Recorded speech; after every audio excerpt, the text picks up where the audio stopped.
Stop for a moment and close your eyes and try to remember the last time you stood beneath a canopy of ancient trees or watched the steady rhythm of ocean waves and felt a profound sense of peace, a quiet knowing that you were part of something much larger than your daily worries. I have spent my life studying Carl Jung's work, and in my research, one of his most powerful yet overlooked insights is this very experience: that reconnecting with nature is not a luxury or a mere escape, but a vital, non-negotiable component of the individuation process, the journey toward becoming your whole, authentic self. Today, I want to share with you exactly how Jung discovered that nature acts as a mirror for the soul, and how you can use this profound connection to heal the fragmentation of modern life.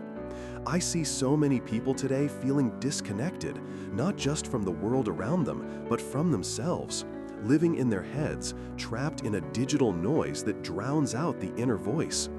Jung observed this exact schism over a century ago in his patients. He saw that when we lose our connection to the natural world, we also lose touch with the instinctual, symbolic language of our own unconscious. He called this the loss of the symbolic life, and he believed it was the root of much of our modern anxiety and existential despair. The urgency here is profound, because without this reconnection, the individuation process stalls. We cannot hear the whispers of the self, the central archetype of wholeness, if we are perpetually surrounded by the static of man-made environments. Now, let me share with you the core of Jung's brilliant discovery, which I found to be transformative in my own understanding. Jung did not see nature as a mere backdrop for psychological work.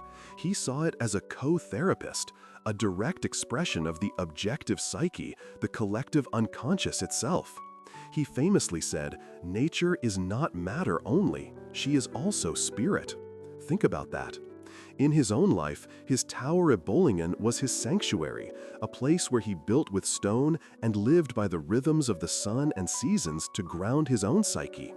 He learned from his patients and from his own active imagination practices that the symbols which arise from the unconscious, the serpent, the tree, the mountain, the river, are the very same patterns and forms we find in the natural world. When you walk in a forest, you are not just walking among trees, you are walking among living symbols of growth, resilience, and deep-rooted wisdom.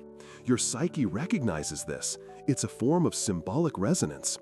Jung's case studies are filled with examples of patients whose dreams were populated with natural imagery and whose breakthroughs came not in the consulting room, but during a walk by a lake or while gardening. One patient, plagued by a sense of meaninglessness, dreamt of a dry, cracked riverbed.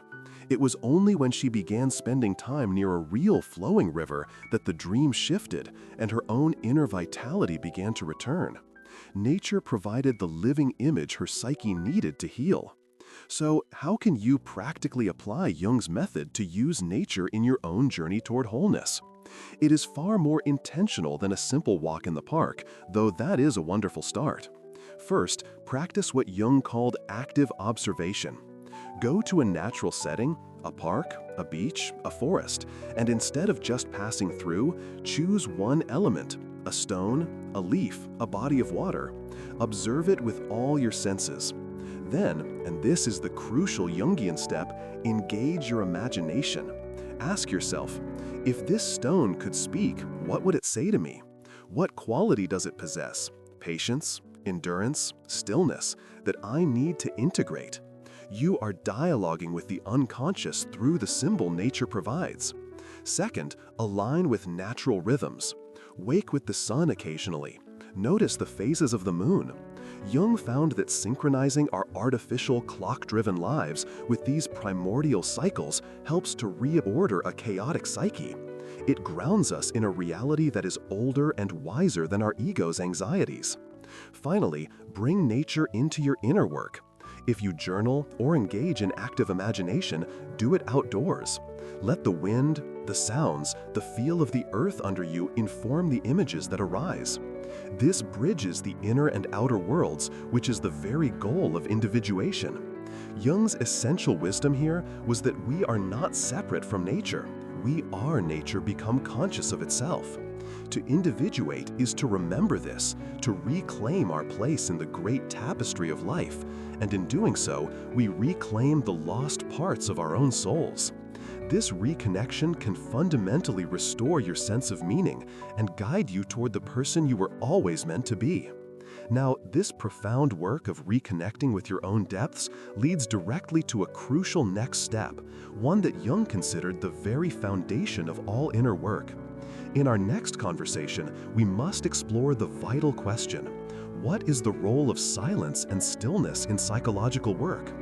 This is not a passive absence of noise, but an active, fertile ground where the unconscious can finally speak. Jung discovered that without cultivating this sacred inner silence, we cannot hear the guiding voice of the self, and our progress in individuation remains superficial. I hope you'll join me for that essential discussion tomorrow as we dive into the quiet core of Jungian practice. If this perspective resonated with you, please let me know your thoughts in the comments and subscribe so we can continue this journey together.